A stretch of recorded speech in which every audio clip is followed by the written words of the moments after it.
प्रयागराज में हालात नियंत्रण में है, लेकिन भीड़ का दबाव बना हुआ है। उत्तर प्रदेश मुख्यमंत्री प्रयागराज महाकुंभ में श्रद्धालुजनों की भारी भीड़ है। लगभग 8 से 10 करोड़ श्रद्धालु इस समय प्रयागराज के अंदर मौजूद है।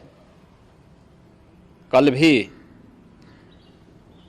5.5 करोड़ श्रद्धालुजनों ने महाकुंभ का स्नान किया था।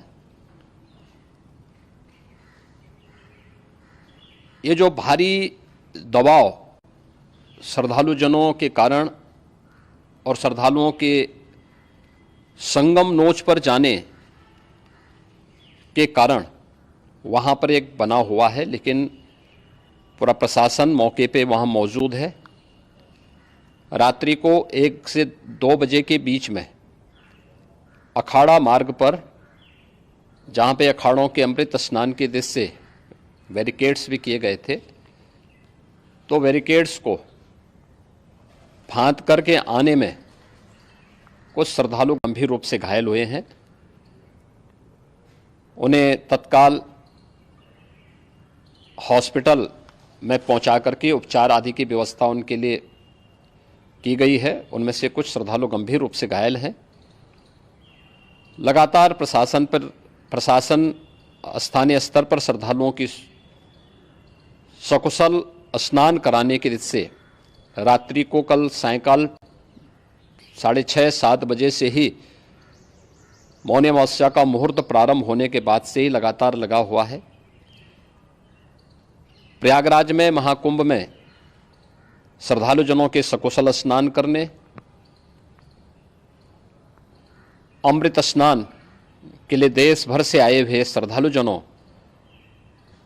की व्यवस्था के लिए, उनके कुशल क्षेम के लिए आदरणीय प्रधानमंत्री जी का प्रातःकाल